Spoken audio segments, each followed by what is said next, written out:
Hello there, I'm Big Alias. How's it going? How's it going? More like how's it hoeing?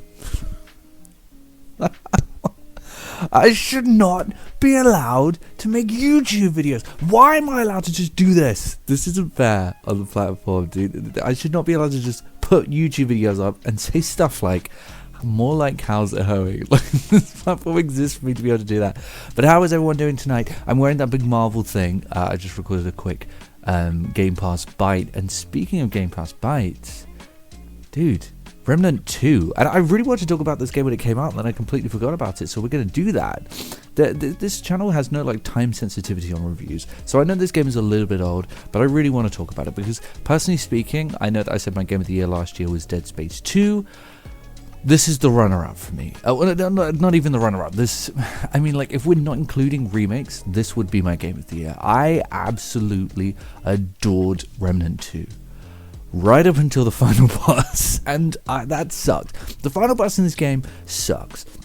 If you're going to play the game, then you have to be prepared to, like me, make it all the way to the end and then not actually finish the game, which is a bit of like a cock tease, and it sucks and it's awful. But in my personal opinion, given how many accounts I've seen online of people saying, oh no, I didn't make it to this final boss is just completely intolerable, it's awful, and I absolutely hate it. Given that, I'm going to say that I finished the game because I think it's only fair. So I did finish the game, which is interesting because it's my first Souls-like game, unless you can consider Jedi Fallen Order to be a Souls-like game. It's my first one that I've ever actually properly beaten, and I did that. It didn't really take me that long. There was a bit of a gap because I think there was like a Modern Warfare update that came out, so I sort of consumed some time with that. But aside for that, I could not put this thing down. I mean, it's very, very good. I really, really like this game. Obviously, it's not your typical AAA fare, so the animation isn't quite as slick and crazy as you might expect from a game. It's not the size of a Ubisoft game, and it doesn't have the indulgent animations and stuff like that.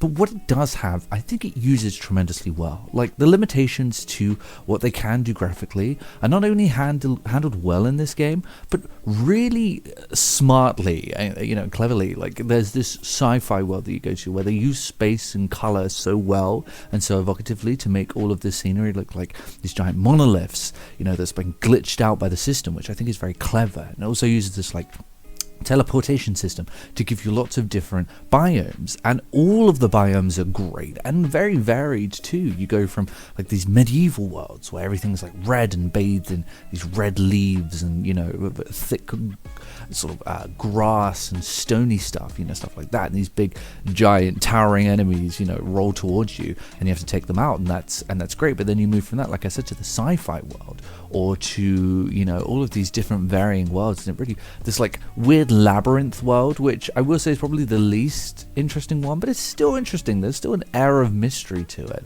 and there's an air of mystery to all of these zones, to be honest with you, and to all of the bosses, which are all very varied in their fights, more so than a lot of Souls-like games, to be honest. I think the fights are very interesting. There's one, I don't really want to spoil it, but there's one where you fight a giant cube, and I won't tell you what happens in this fight. It manages to be difficult, but in a very sort of interesting way, not just by making the enemy bullet spongy, but by making the fight, different. It's a very different fight to what you'd expect. Now, this is a third-person shooter, so you can play a melee game, but I wouldn't really recommend it. It's not really very much a melee game, and I will say that leads to one of the only issues I did have with the game, which is you can't hip fire if you're not aiming, and you press the right trigger, then you end up into this melee attack, and I absolutely hated that because it's animation and it takes up time, and I don't want it taking up time. I want to get into the fight, and when I accidentally did it, it felt as though I would get hit with a cheap shot. I will say that one thing that I really like about the game is that it's a lot more accessible than those Souls games. I was able to build a healer build, and I played it, I'm going to be honest with you, on the easiest difficulty, which is not like Jedi Fallen Order easiest difficulty, where, it's like a typical adventure game where you can just run through it with ease. No, the easiest difficulty is still tremendously difficult. It's still that Souls-like flair.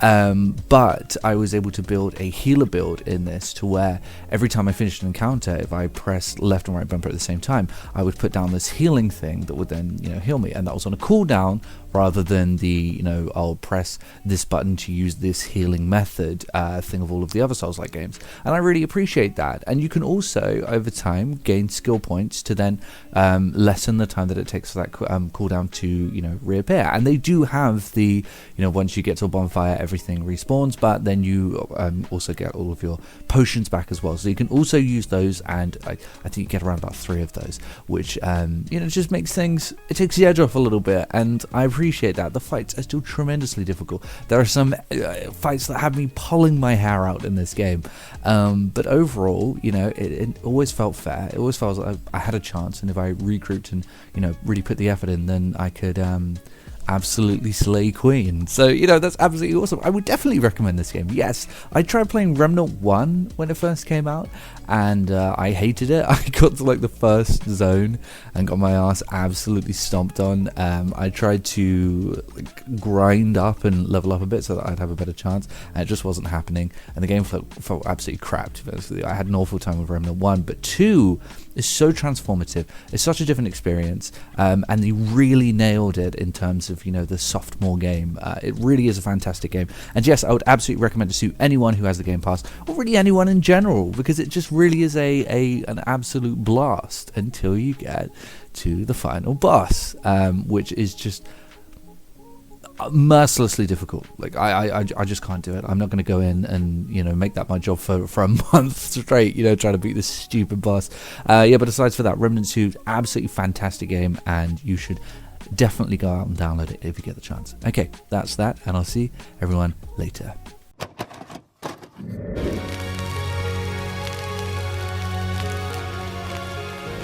The PlayStation's only $149, and you can also get leading titles.